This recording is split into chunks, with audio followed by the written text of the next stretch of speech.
Hello, dear Cancer! Salamat sa pagpunta. Cleanse muna natin ang iyong space.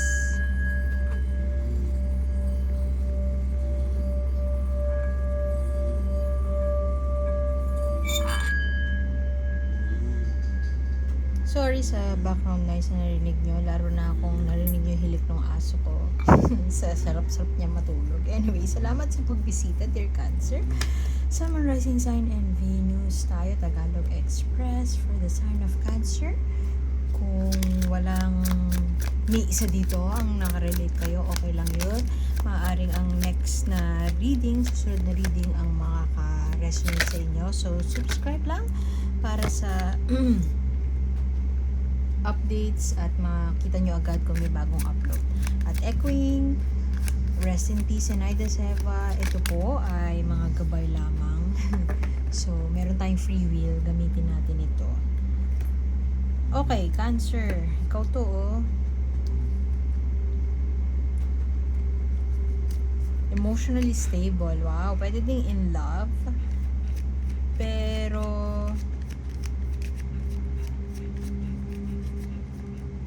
happy marriage. Pwedeng ganon.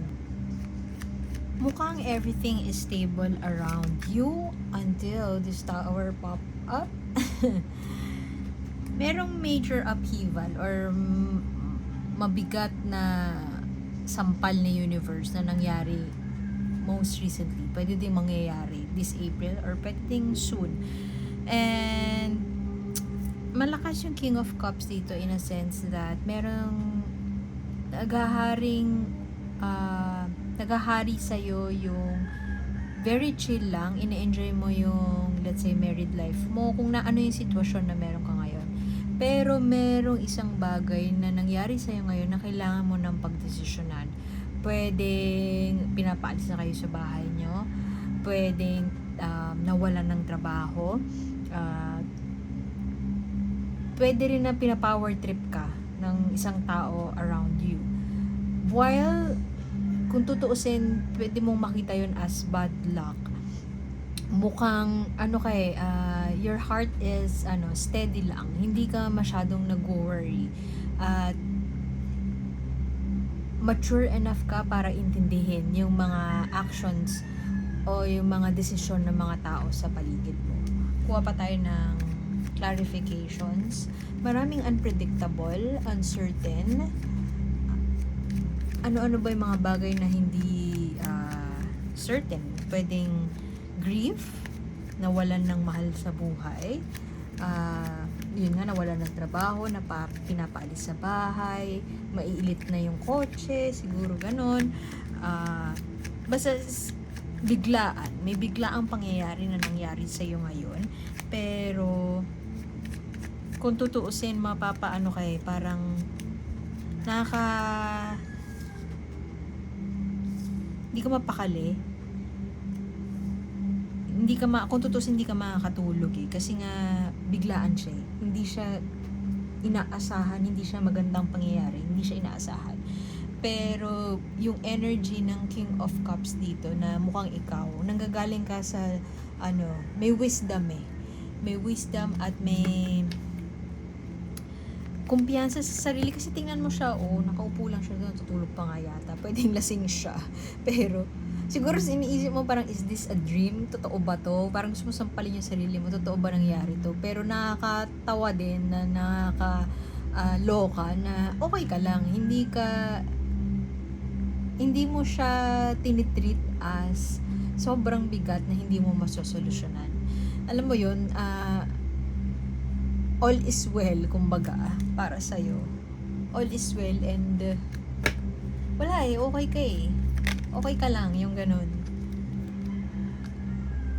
Siguro, pwede ding magsasara yung kumpanya, tapos ikaw yung safe space sa mga katrabaho mo, na sila ay ajit na, pero ikaw ay okay lang yan, masosolusyonan natin yan, bibigyan natin magagawa natin ng paraan. Pwede din HR ka.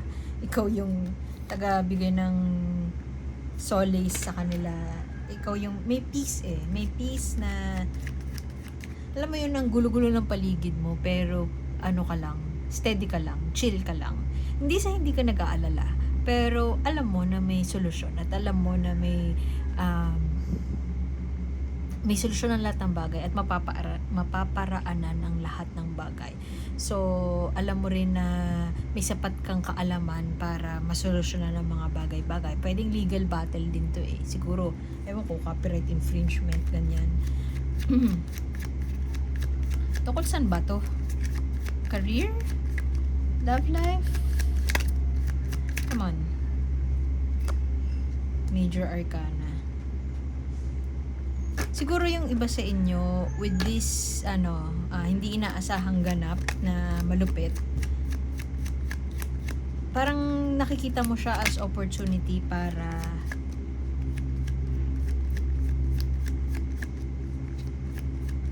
i-reevaluate yung mga naging desisyon mo dati, i-reevaluate yung mga resources na meron ka, pwede ding mag-pursue ng spiritual path. Siguro gusto mo maging pastor, pwedeng yoga teacher, something na spiritual, maaaring ganon. Pwede din na new project, gusto mong mag-shutdown muna, siguro magpahinga, or pag-isipan, mag-recharge, bago ka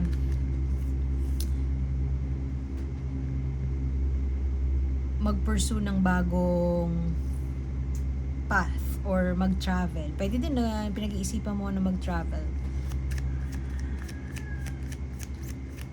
Dahil siguro masyadong nakakapagod itong Pwede din na business owner ka, ikaw yung magko-close, magsha-shutdown ng business. Kasi nakakapagod na siya. Hindi na siya kailangan mo na i-cut ang iyong losses.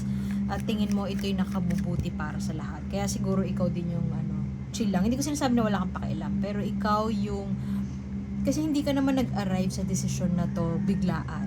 Biglaan siguro yung pag-announce, pero mahabang proseso bago mo mapag-isipan na isarado siya. Bago ka gumawa bago ka mag-arrive sa conclusion na kailangan ng isara ang isang bagay, hindi siya months or years ang pag-iisip, ang dread ng ang moving, yung pag-move things around, pagbihanap ng solusyon bago ka mag-decide na isarado na siya. At alam mo, ito'y nakabubuti para isarado na siya, para i-let go na siya, para tanggalin na yung burden na to sa buhay mo.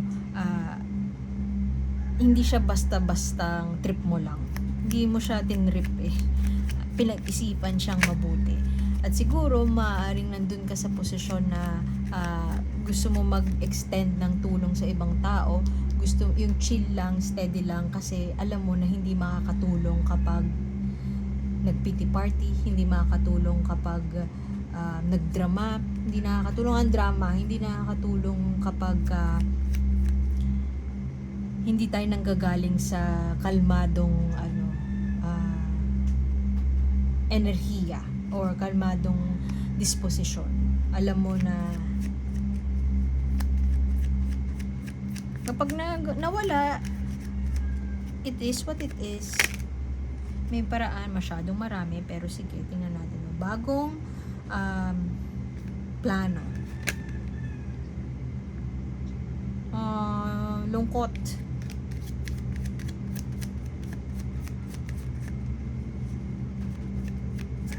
Tingin ko, pwede din yung iba sa inyo, aalis na. Pag-alis, pwede din tingin mo, maalis siya, Pero pwede din staying for the wrong reasons. Siguro part of you, aawa dun sa mga kasamahan. So, nagdadalawang isip ka kung gagawin mo ba talaga. Pero, yung iba sa inyo siguro nandun pa sa phase na pinaplano pa lang, pinag-iisipan pa lang kung gagawin ba o hindi. So nanghihingi ka ng sign kay universe kung gagawin ba siya o hindi. Yet to send out the message pa lang pinag-iisipan pa lang, may plano pa. Pwede kasing iniisip mo na mag-diversify, baka maisalba pa. o iniisip mo na mag-venture sa bagong project kasi baka yun yung makakatulong sa ibang tauhan mo. Pwedeng may business partner ka na mas matanda sa'yo, pwedeng kapatid mo, fire sign siya, Aries, Leo, Sagittarius, very dominant, very strong ang personality. Pwedeng ito yung tao na yung very authoritative, malakas ang power niya over you, at may gusto siyang mangyari, may vision siya na hindi ka totally agree with, at yun yung naging dahilan kung bakit kailangan na magsara, at kung bakit nang tapusin kung ano man to. Hindi ko nakikita na loves na pag-ibig to. Tingin ko ano siya, some project, some creative endeavor, pwedeng endeavor lang, hindi creative. Yun nga, business, pwedeng career, pwedeng trabaho or kung ano man yung pinaplano mo. Pwede din kasi bumibili ka ng lupa o bumibili ka ng ari-arian. Pwede din na